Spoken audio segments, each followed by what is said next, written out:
제가 복음서를 읽다가 그 예수께서 보시고라는 단어에 마음이 가서 지금 예수께서 보시고 시리즈를 하고 있습니다. 그래서 지난주에는 예수님께서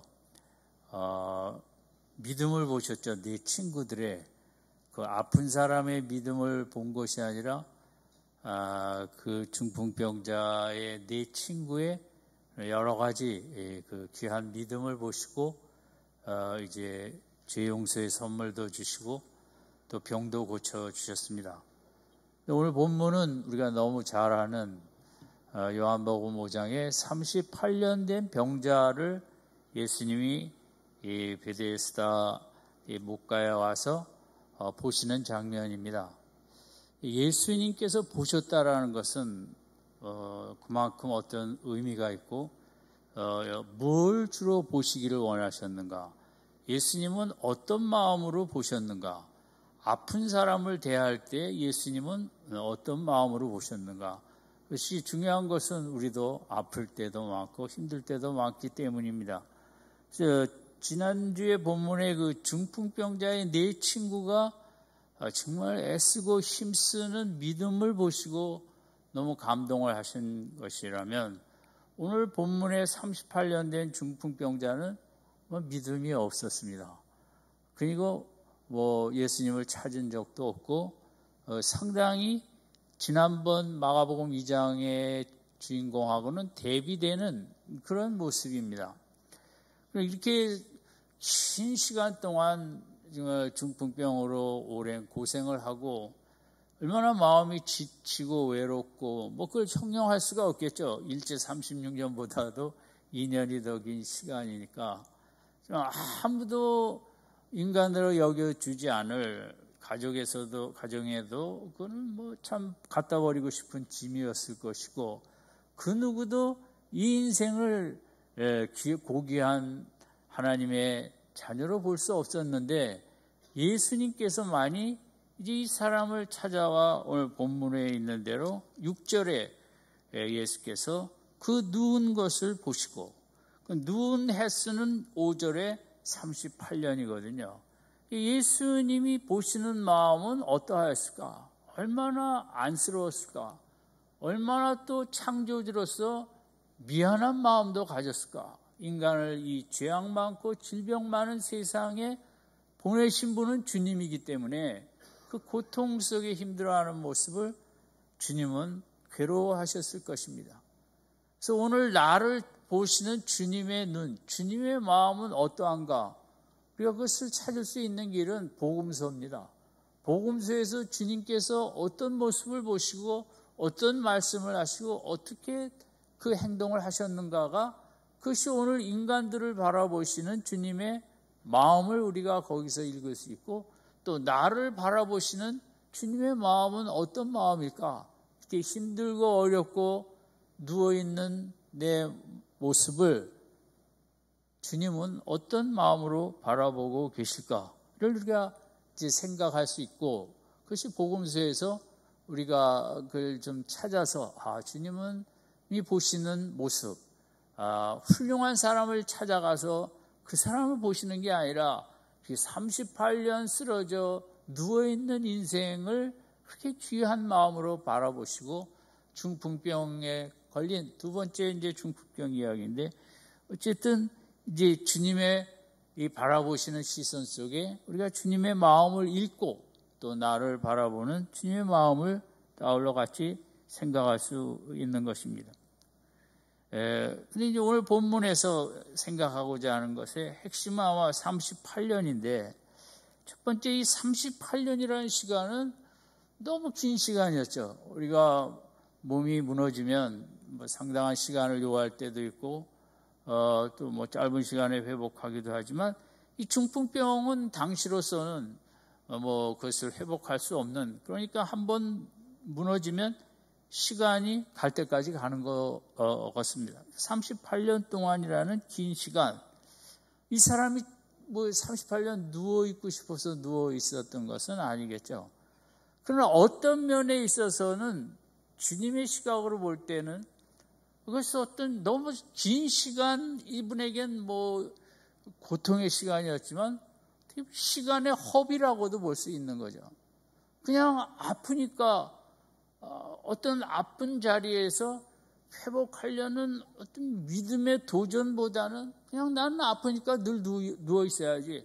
또 누워 있다 보면 또 불쌍하다고 도와주는 손길도 있고, 우리가 이 38년이라는 이분의 시간을 좀 냉혹하게 평가하는 것 같지만, 어떤 이제 이분을 떠나서 본문의 사건이 우리에게 주는 메시지가 뭐냐?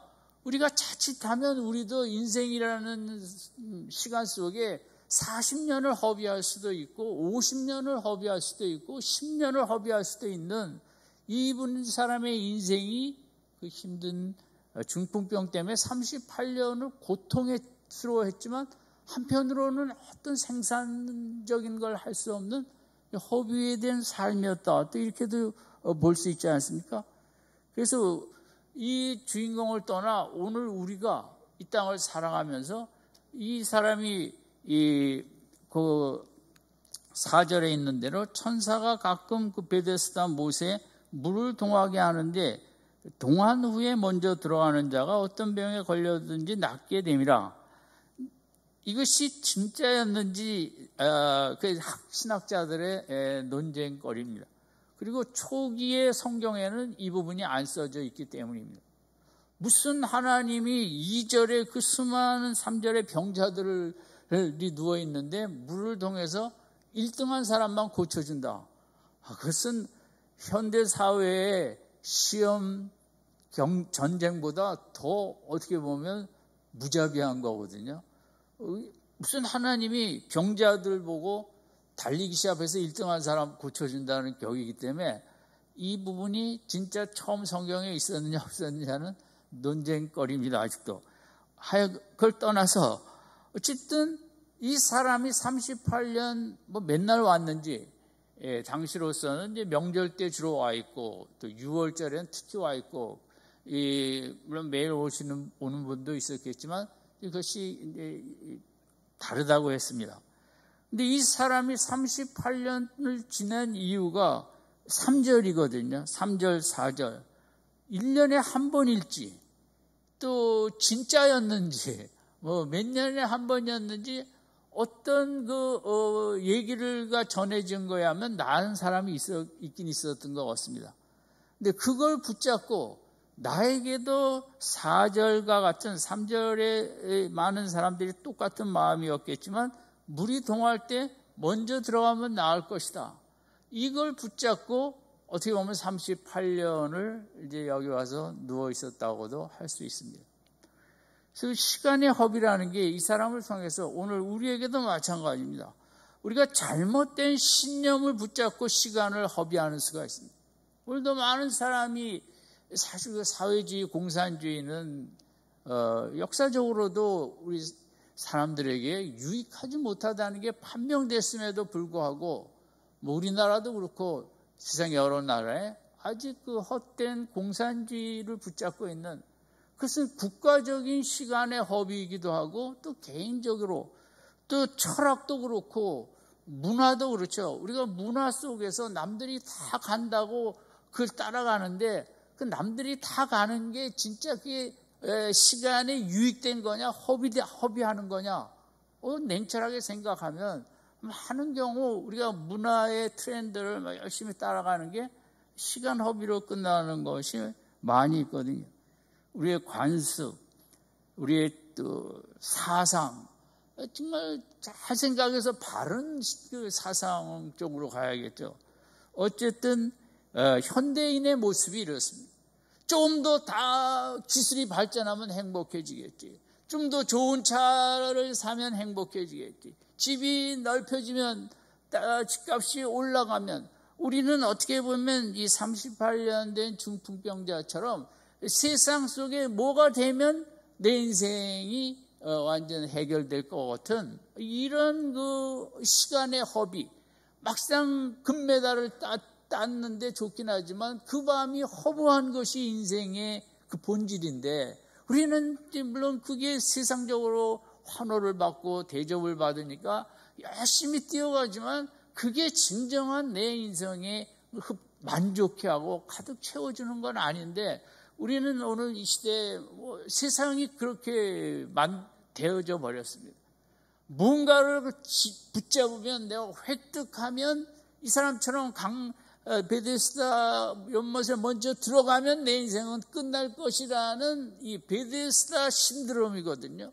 뭔가를 잡으면, 내 아이가 그 학교를 가면, 뭘 하면 내 인생이 끝날까, 어찌 행복할 것이라는 이런 속에 우리가 얼마나 정말 피 튀기는 경쟁과 싸움과 이렇게 사는데, 과연 그 자리에 도달해서 우리에게 어떻게 보면 허한 것만 더 줍니다. 이것이 우리의 시간의 허비를 하는 이 본문의 주인공뿐만 아니라 오늘 이 시대를 살아가는 우리가 세상적인 각도에서도 우리가 허비하고 있는 것이 있거든요. 내 인생에 진정한 영원한 가치가 되지 못하는 것 붙잡느라고 이렇게 저렇게, 저 자신도 그렇고 성도님들도 내가 시간을 허비한 적이 한 번도 없다, 이렇게 얘기하기는 좀 어려울 거예요. 뭔가에 세상에 붙잡히고 세상 오락과 취미와 즐거움과 이런 거에 붙잡혀 지나고 나면 아이고 너무 허비했네, 이렇게 생각이 들 수도 있거든요. 여러분, 참 허비라는 게 오늘 말씀이 어떻게 보면 이제 진짜 주제인데, 우리가 누구나 허비하지 않고 인생을 특별히 시간 문제, 돈 문제, 건강 문제 다 그렇게 했습니다만은, 또 우리 자녀들이 제발 인생을 좀 허비하지 않고 잘 이렇게 시간 관리도 잘 하고 이렇게 했으면 우리가 원하죠. 종기 신앙적으로도 마찬가지입니다. 우리가 영적으로 자칫하면 허비하는 교회 생활을 할 수 있거든요. 지난주에 말씀드린 대로 주중에는 주님과 교제가 거의 없고, 주일날만 와서 성가대하고 교사하고 봉사하면서 내가 주일 했다고 그런 믿음 생활을 하고 있다면 무슨 큰 허비인 것입니다. 아무 성장도 되지 않고 내가 봉사했다는 착각 속에 나를 귀하게 여기기만 하고 내적인 성장이 안 되는 거죠. 여러분, 사회적으로도 세상적으로도 우리가 조심해야 내 인생을 허비하지 않을 수 있고, 영적으로도 우리의 신앙의 핵심은 주중에 날마다 주님과 만나고 주님을 붙잡고 주님을 생각하고 주님과 씨름하고 그렇게 교제하고 기도하고 찬양하고, 이게 신앙생활이에요. 이렇게 해야 이게 믿음이 허비되지 않는 것이지, 주중에 바쁘다고 다 내려놓고 일만 하다가 주일날 와서 이 모양 저 모양 봉사하고 이런 것은 영적으로 말할 수 없는 허비죠. 그것은 유대교 자체가 예수님이 보실 때 너무 종교적인 100% 허비를 하고 있고, 루터가 볼 때 캐톨릭의 의식 중심, 아무도 알아듣지 못하는 라틴어를 사제가 설교를 하는 것입니다. 아무런 찬송도 알 수 없는 사제만 하는 찬송. 그런 속에 허비되는 거에 대한 루터의 안타까움이죠. 이제 불교도 제가 이런 글을 읽었습니다. 3.1운동 하시다 훌륭한 그분도 3대 이제 그런 불교의 스승이라고 하는데, 그분이 이제 감옥에 갔는데 이제 목사님들도 독립운동하다 감옥에 붙잡혀왔고, 근데 목사님들을 보니까 한글로 된 성경책을 읽더라는 거죠. 찬송가가 있고. 일제 시대 때까지만 해도 불교는 한글로 번역된 책이 하나도 없었다는 거죠. 그러면 그동안에 우리들이 참 진리를 믿어야 된다고 그러면서 자기가 믿는 진리에 대해서 책 하나 읽어볼 수 없는 그런 이 스님이 너무 목사님들 보고 충격을 받아서 이제 출소하신 후에 그 불교 서적을 한글로 열심히 번역했다. 그게 일제시대 때 처음 그렇게 됐다는 거죠.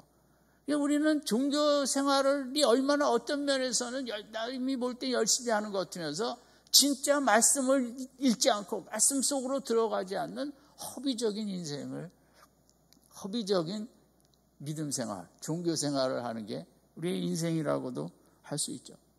어제가 6.25였습니다. 5만여 명의 젊은이들이, 미국의 젊은이들이 와서 죽었습니다. 다 그들은 생전 코리아라는 나라 말도 들어보지도 못했고 한 번 한국 사람 얼굴도 본 적이 없는 워싱턴에 있는 내셔널 파크의 그 6.25 참전 기념탑에 이렇게 써 있답니다. 그들이 알지도 못했던 나라, 만나보지도 못했던 국민들을 지켜주기 위하여 나라의 부름을 받고 응답한 우리의 아들들과 딸들을 존경하며 명예롭게 여깁니다. 얼마나 허비입니까, 생애. 미국에서 온 그 젊은 병사들, 20도 되지 않은 수많은 병사들이 생전 배 타고 오면서, 영국군은 홍콩에서 배 타고 오면서 코리아로 간다는데 도대체 코리아가 어디 있냐? 코리아라는 나라 이름도 모른 채 여기 온 것입니다. 국가의 부르심이라고. 와갖고 초기에 온 병사들은 많이 죽었다는 거죠. 훈련도 많이 안 된 병사들이 많이 왔고 이래서 어쨌든 또 지휘관의 작전 문제도 있고 얼마나 허비적인 인생입니까? 그 부모님들은 얼마나 가슴이 아파. 내 자녀의 꽃다운 청춘의 인생이 이렇게 허비되었다는데, 그러나 참 그 허비는 대한민국으로서는 너무 귀한 허비였기 때문에 우리가 남쪽이나마 자유 대한민국을 세울 수 있었고 종교의 자유를 보장받을 수 있었고 수많은 사람들이 예수 믿을 수 있었고, 여러분 어떤 허비는 정말 그 고귀한 열매가 돼서 좋지만 자칫 죄악에 대한 허비는 얼마나 안타까운 게 많이 있습니다. 그러면 38년이라는 이 사람의 허비, 이게 나를 바라봐야죠. 여기서 나는 지금 종교적인 영적인 허비를 하고 있지 않는가, 사회적인 허비를 하고 있지 않는가, 쓸데없는 거 남들 한다고 따라가면서 고귀한 인생, 진리 한번 제대로 읽지 못하지 않는가, 교회는 다닌다고 일은 한다고 하면서 예수님은 정말 만나지 못하는 영적 허비만 하는 믿음 생활을 하고 있지 않는가. 우리가 이 사람을 통해 우리의 허비가 38년, 50년도 될 수 있다는 거죠. 교회는 다니면서 정말 예수님과 깊은 교제를 나누지 않으면. 은퇴하면 잘 될 것이다, 기쁠 것이다, 그렇지 않습니다. 40대는 40대에 영적으로 쌓아야 될 게 뿌리를 내릴 걸 내려야 됩니다. 그래야 50대에 더 뿌리를 내리고 60대에 더 뿌리를 내리고 70대에 더 뿌리를 내리지, 노후에 뿌리가 없는 교회 다닌 사람들은 어떤 마음에 힘이 없는 것입니다. 교회만 다녔지. 오늘이라는 시간 속에 새 사회적인 것에서만 거기만 몰두하지 마요. 여러분의 나이의 연령에 해당하는 세대마다 진리의 뿌리를 깊이 누려야만 여러분이 은퇴하신 다음에도 정말 흡족하고 만족하는 삶을 살 수 있지, 나이가 든다고 여러분 인생이 행복할까요? 더 외롭고 더 허전한 거. 아무쪼록 사회적으로 영적으로 허비하지 않는 그런 믿음 생활 되시기 바랍니다. 아멘. 이 아침에 결단하십시오. 내가 뭘 허비하고 있지 않나? 남들 다 한다고 따라가다가 허비하고 있지 않나? 신앙생활 그냥 대충 하면서 허비하고 있지 않나? 허비하면 너무 안타깝고. 이 분의 이 38년 된 이 중풍병자에 대해서 우리 6절 같이 있습니다. 시작.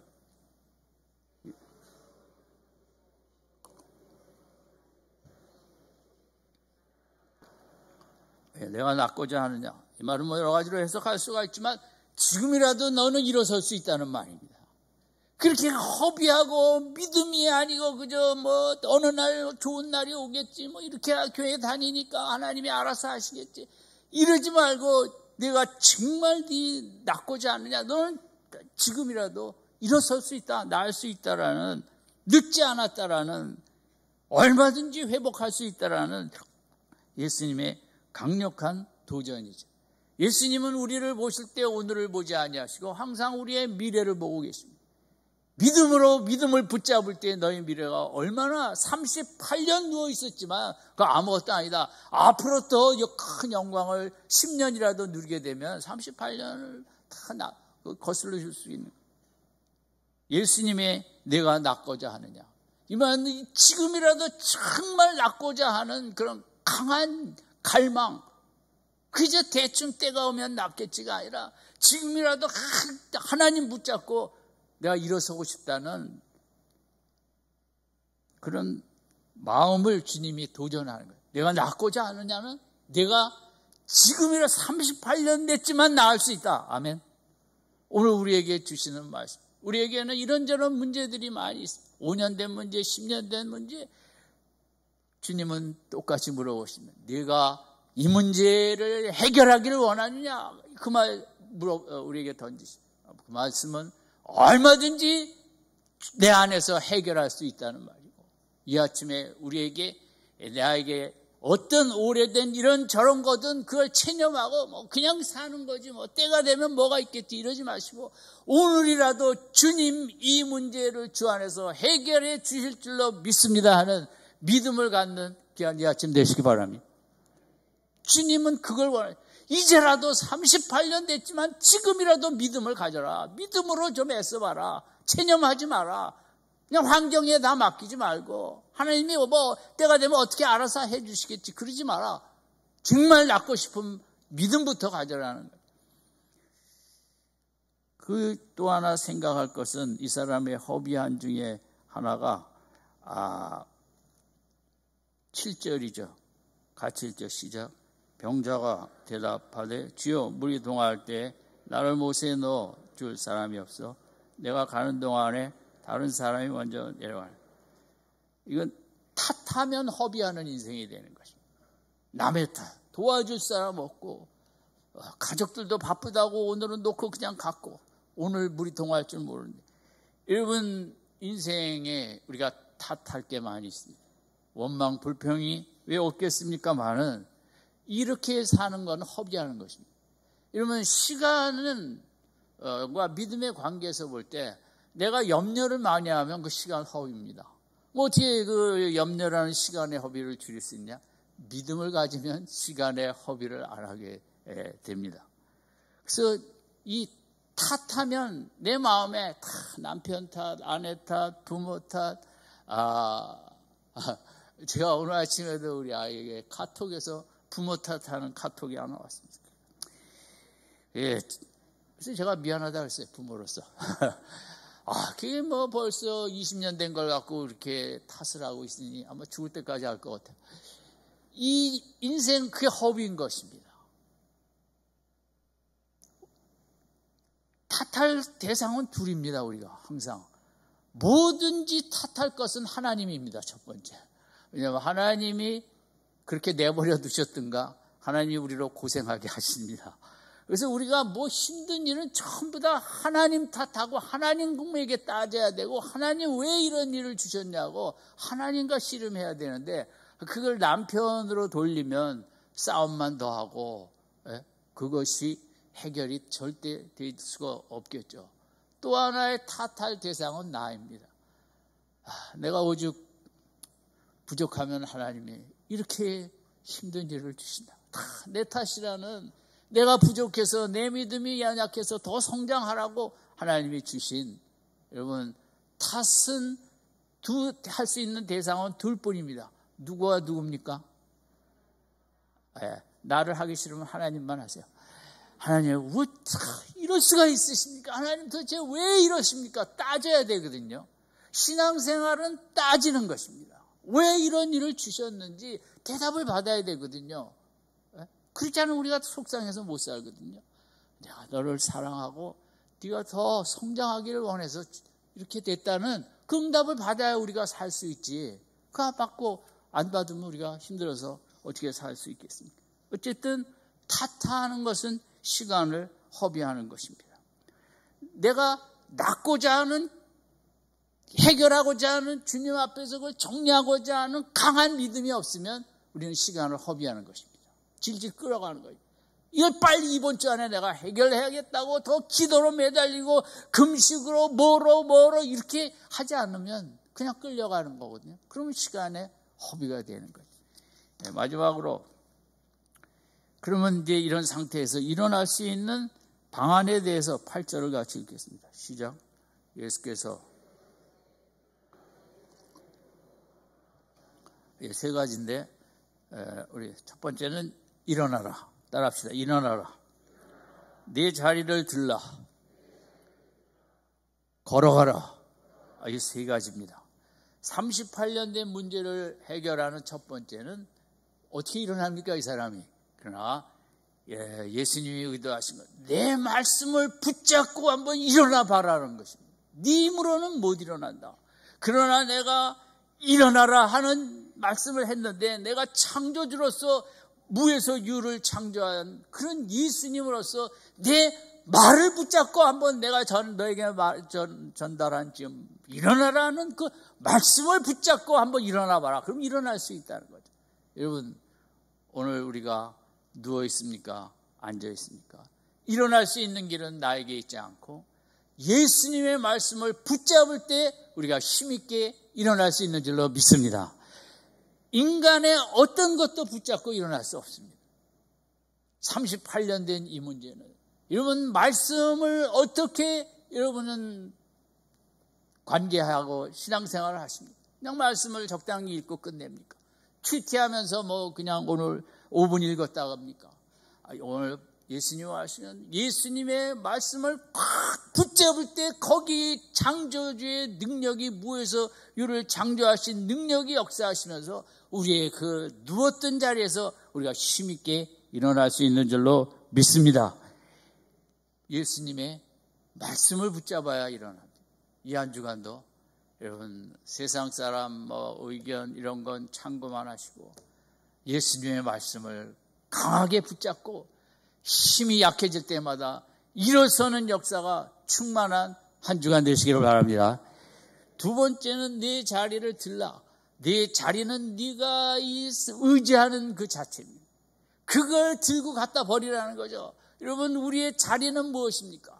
우리의 직업일 수도 있죠. 직업 없이 어떻게 사나. 근데 직업만 의지하고 산다면 그 자리인 거죠. 거기에 꽉 붙잡혀서 하나님을 시시하게 바라보고 내가 이 직업 갖고 있으니까 근심 걱정 내 앞날에 어려움이 있겠느냐 하는 우리에게는 각자의 자리가 있습니다. 어떤 사람에게는 똑똑한 아들이 자리가 될 수 있고 똑똑한 남편이 자리가 될 수 있고 내가 공부한 지식이 자리가 될 수 있고 자리가 많이 있습니다. 그 자리만 의지하고 사는 게 현대인인 것입니다. 그래서 우리에게는 의지할 게 많이 있죠. 예수님은 네가 맨날 누워 있어야 되는 자리는 이 사람에게 절대 필요한 기구였겠죠. 그 자리를 들고라는 건 들고 그거 이제는 거기에 지배를 받는 것이 아니라 네가 그것을 컨트롤할 수 있는 그것을 네 손에서 네가 마음대로 할 수 있는 갖다 버릴 수도 있고 또 집에 가서도 잘 때는 사용할 수도 있는 이러면 우리가 이 38년 중풍병자가 회복하는 길은 우리가 절대 의존하였던 세상의 모든 것들과 그것을 관계를 정리하는 것입니다. 그것만 있으면 된다가 아니라 그 바알세바를 끊고 이것은 자리를 들라는 것은 이제는 하나님만 의지하라는 거죠. 그래야 네가 이제 회복의 삶을 살 수 있지. 예수를 믿었는데 다 옛날 좋아하던 거 다 끼고 있고 그 믿음 없던 때의 그런 거에 영향을 받는다면 온전한 회복이 될 수가 없겠다. 세 번째는 걸어가라. 이것은 계속 주님을 바라보라는 것입니다. 베드로가 풍랑이 바다를 주님 바라볼 때 걸어가다가 파도 풍랑을 바라보면서 빠진 것처럼 우리의 믿음 생활은 주님만 바라보는 것인데 이것이 힘들겠죠. 주님을 주일날은 바라보는 것 같은데 주일 낮에는 또 세상 바라보고 또 일주일 동안 세상에 살면서 우리가 주님 대신 세상을 너무 바라보면 그러니까 또 눕는 것입니다. 중풍병자처럼 또 꼬꾸러지고 또 자빠지고 또 눕고 이러면 우리가 좀 힘있게 살아야 할 텐데 힘있게 사는 길은 이 걸어가라. 예수님을 열심히 바라보는 것만이 우리가 열심히 회복하고 또 걸어갈 수 있는 거죠. 베데스다만 바라봤어요, 이 사람은. 거기에 물 동하는 것만 바라봤어요. 하나님을 바라보지 않아요. 우리가 마찬가지. 진짜 주 신앙생활하는 게 예수님만 바라보는 거예요. 여러분, 이 아침에 기도하십시다. 이 한 주간 정말 예수님만 바라보게 하옵소서. 이 한 주간 힘있게 걸어가면서 자빠지지 아니하고 엎어지지 아니하고 힘있게 나아갈 수 있도록 나의 믿음 영의 시선이 예수님만 바라보며 예수님을 향해 힘써 나가는 이 한 주간 되게 하여 주시옵소서. 아멘. 우리 세 가지 다시 한번 외우겠습니다. 첫 번째 뭐죠? 주님의 말씀을 붙잡아야만 일어날 수 있습니다. 저는 인간으로서는 다른 길이 없어요. 두 번째는 뭐죠? 자리를 들어. 그 의존하던 것 좀 제발 이제 좀 청산해라. 그렇지 않으면 또 넘어지고 또 자빠지고 꼬꾸라지고. 그 다음에 뭐죠? 걸어가라. 누구만 바라보고? 그래야 네 인생이 바르게 될 거다. 또 하나는 이제 14절에 죄를 짓지 마라. 죄 지으면 또 넘어진다. 또 눕게 된다. 그것도 14절에 있는데 어쨌든 오늘 우리 허비라는 걸 생각하시고 허비하지 말자. 시간을 허비하지 말자. 시간 너무 귀한 선물이거든요. 세상에 시간보다 더 귀한 선물이 어디 있겠어요? 하나님이 우리에게 주신 이 땅의 시간들 힘들지만 귀한 선물이에요. 허비하지 아니하고 38년 내가 허비하는 것 한번 보시며 연수를 세워보세요. 내가 몇 년 허비했나. 그리고 오늘 집에 들어가셔서 오늘 결단해야겠다. 이 문제를 정말 낚고자 하느냐. 나한테 하시는 말씀이구나. 정리해야겠다.